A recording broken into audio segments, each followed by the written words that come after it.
The lecture hall reeked of burnt ozone and alien fear. Sera Voss stood in the center of a circle of bodies, her chest rising and falling in perfectly controlled breaths. 8 Krell shock troopers lay unconscious around her, their advanced armor smoking from electrical overloads. In her right hand, she held a simple tungsten stylus, its tip stained with purple blood. 5.3 seconds. That's all it had taken. But let's back up 6 hours, to when everything still made sense, or at least the approximation of sense that passed for normal at the Celestial Academy. Morning light, artificial, calibrated to match 100 different species' circadian rhythms, filtered through the dome overhead as Sera entered Xenobiology 404. She was late, which meant running a gauntlet of stairs. 43 students representing 17 species, and every single eye tracked her movement to the back row. The only human. Again. She'd grown used to the whispers, the way conversations died when she approached, the careful distance her classmates maintained as though violence were contagious. Earth was a Class 12 death world, 12 times more lethal than the Galactic Accord's safety threshold. In their eyes, she might as well have been raised by wolves. Professor Zaldarer floated into the lecture hall, his crystalline form refracting light into dancing patterns across the walls. The Luxari were considered the galaxy's most brilliant theorists, their bodies literally constructed from living silicon that processed information at quantum speeds. Today we discuss evolutionary hierarchies, he announced, his voice like wind chimes. Specifically, why certain species advance while others remain limited. Sera kept her expression neutral as Zaldarer's lecture became a thinly veiled dissertation on human inadequacy. Neural processing speeds. Reaction times optimized for predation rather than contemplation. Emotional volatility. Deathworlders, he continued, survive through brutality, not brilliance. They are evolutionary dead ends, successful in their hostile environments but fundamentally incompatible with advanced civilization. Thane Crix, a Luxari student whose family controlled 3 solar systems, turned in his seat. His crystalline face somehow managed to convey smugness. Professor, is it ethical to allow Class 12 specimens into advanced programs? The cognitive stress might cause incidents. Laughter rippled through the hall. Sera noticed how carefully orchestrated it was, nervous species laughing to align themselves with power. She said nothing, just took notes. Let them underestimate her. That night, alone in her quarters, Sera activated the encrypted comm unit hidden in her desk lamp. Her handler's face appeared, Director Chen, head of Earth's Outreach Initiative. The woman looked exhausted. How bad? Chen asked. They're trying to fail me out. Standard psychological warfare, isolation, impossible standards, public humiliation. Sera kept her voice even. I can handle it. You shouldn't have to. Chen's jaw tightened. The Accord rejected Earth's application 17 times, Sera. 17. Each time with different excuses. We finally discovered why. The screen shifted, showing classified documents. The Preservation Coalition, a shadow faction within the Accord dedicated to maintaining the current power structure. They'd been suppressing emerging species for centuries, ensuring the established civilizations remained dominant. You're not there to spy, Chen said. You're there to prove we deserve a seat at the table. Graduate with honors, show them humans can contribute, and we force their hand politically. Sera understood the weight. Earth's future, hanging on her performance. One more thing, Chen added. Trust nobody. The coalition has agents everywhere, even among the students. The connection terminated. Sera stared at her reflection in the darkened screen, wondering who was watching her back. The simulation arena was designed to test combat theory, tactical scenarios where students commanded holographic forces. Safe. Educational. Theoretical. Until the safeties failed. Sera noticed it first. The holographic drones weren't dissolving when hit. They were sparking, burning, leaving scorch marks on the walls. Training weapons had somehow become lethal. Everyone out, she shouted, but panic had already set in. Students stampeded toward exits that had locked automatically during the simulation. 3 Quellan students, prey species, herbivores, built for flight not fight, were trapped in the center of the arena as drones converged. Sera's training took over. Not the academic kind, the mandatory survival conditioning every human received before leaving Earth. Threat assessment. Resource evaluation. Kinetic solutions. She grabbed a practice staff, wedged it into a drone's rotors, and used the momentum to vault onto its back. Ripped out the power core. threw it at a second drone, shorting its systems. The third drone she disabled by collapsing a holographic barrier onto it, using the arena's own damaged systems as a weapon. 17 seconds. 3 drones neutralized.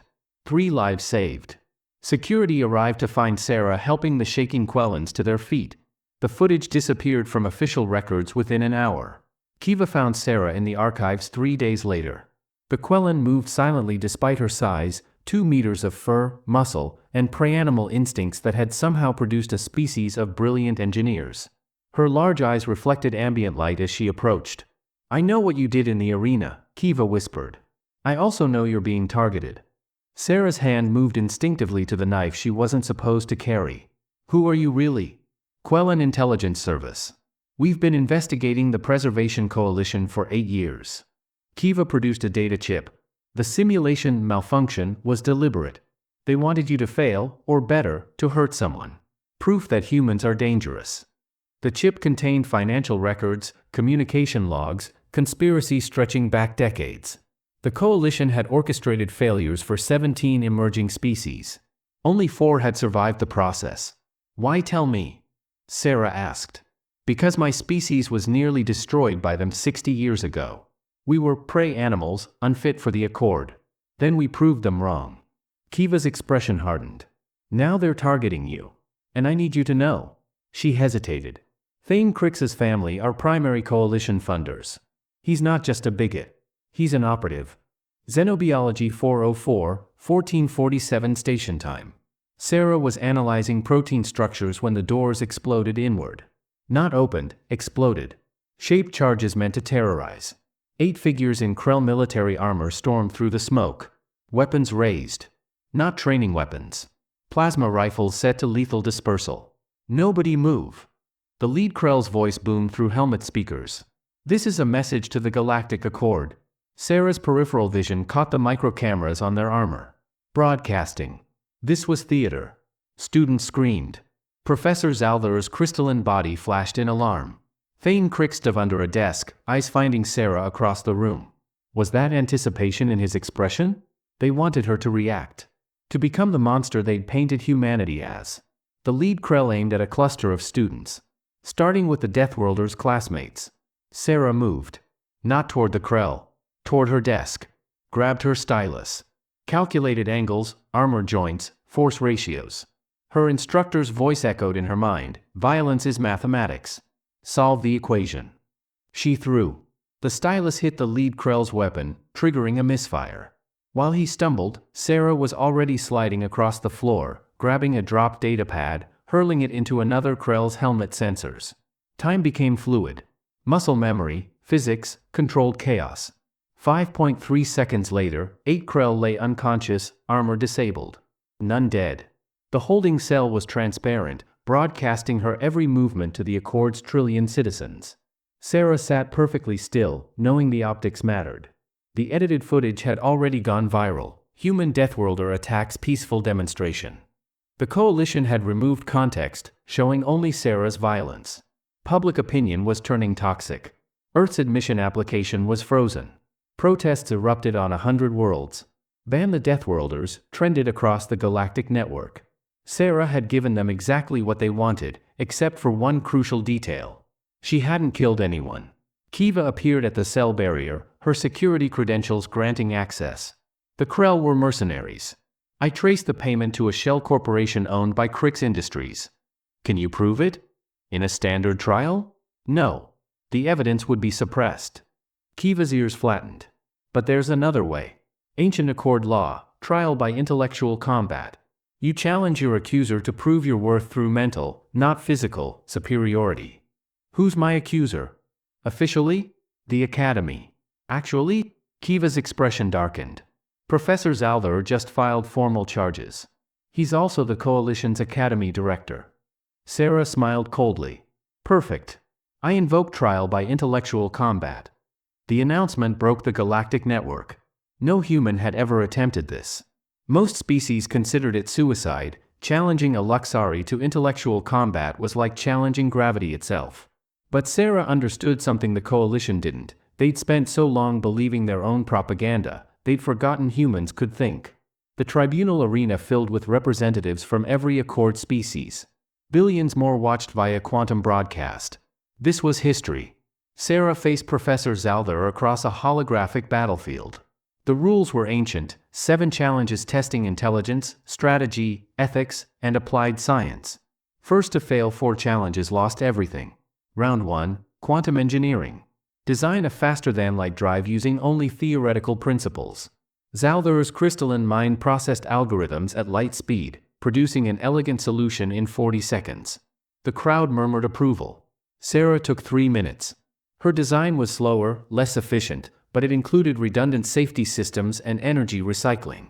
Elegance means nothing if your crew dies, she stated simply. The judges debated. Declared a tie. Round 2, Tactical Simulation. Defend a colony from invasion with limited resources. Zalther created an impenetrable defensive grid, mathematically perfect. Sera studied his solution, then smiled. She programmed her forces to surrender immediately, then used diplomatic channels to negotiate a peace treaty.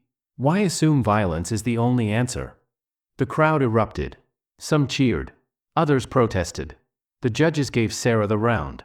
Round 3, Ethical Dilemma. A ship carries 2 species. Life support is failing. Only one species can survive. Choose. Zalther calculated survival probabilities, chose the species with higher population value. Sera's answer was different. I fixed the life support. The question assumes failure. I don't.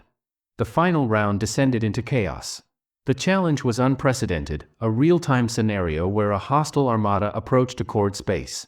Save the Accord, but the only solution required sacrificing Earth as a strategic buffer. The crowd fell silent. This was the ultimate test. Would the human choose her species or the greater good? Zalther worked quickly, his solution coldly logical. Use Earth's position to delay the armada while Accord fleets mobilized. Humanity would be extinct, but trillions would survive.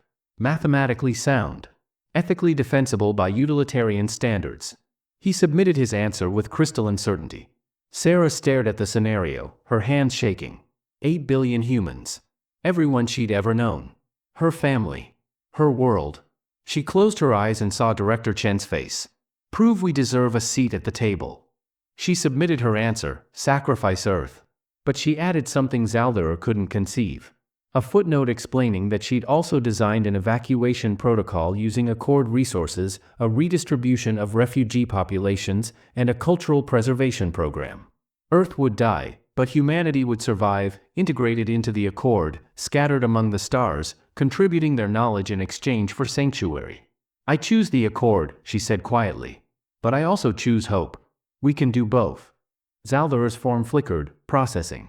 His worldview couldn't accommodate sacrifice without strategic benefit. Couldn't understand choosing the enemy over yourself. He had no answer. The judges declared Sera victorious. Humanity had won its place among the stars. The tribunal chamber erupted in chaos, cheers, protests, disbelief crashing together like tidal waves. Sera stood motionless as the judges formally declared humanity's admission to the Galactic Accord. Earth would have full membership, voting rights, protections. Everything they'd fought for. But she felt hollow. Professor Zalther's crystalline form had dimmed, his defeat absolute. Security moved to arrest him for conspiracy, but Sera raised her hand. Wait. She approached him slowly. Professor, you have centuries of knowledge. I have adaptability. Separately, we're limited. Together. She extended her hand. We could revolutionize the Accord. Partner with me. The chamber fell silent. Zalther stared at her hand for a long moment, then turned away. I cannot. He was led away. The Preservation Coalition collapsed overnight, 43 members arrested, centuries of suppression exposed. Thane Crix approached Sera privately as crowds celebrated. His crystalline face was unreadable. The coalition was right to fear humans, he said quietly. Just not for the reasons they thought. You don't threaten us through violence. You threaten us through change, adaptation, cooperation. You'll transform everything we are. He paused. I just hope we're ready. Sera returned to class the next day. Students saved her a seat. Then the deep space alerts began screaming. Something was coming. Something that made the Krell look peaceful. Humanity's real test was about to begin. And this time, they wouldn't face it alone.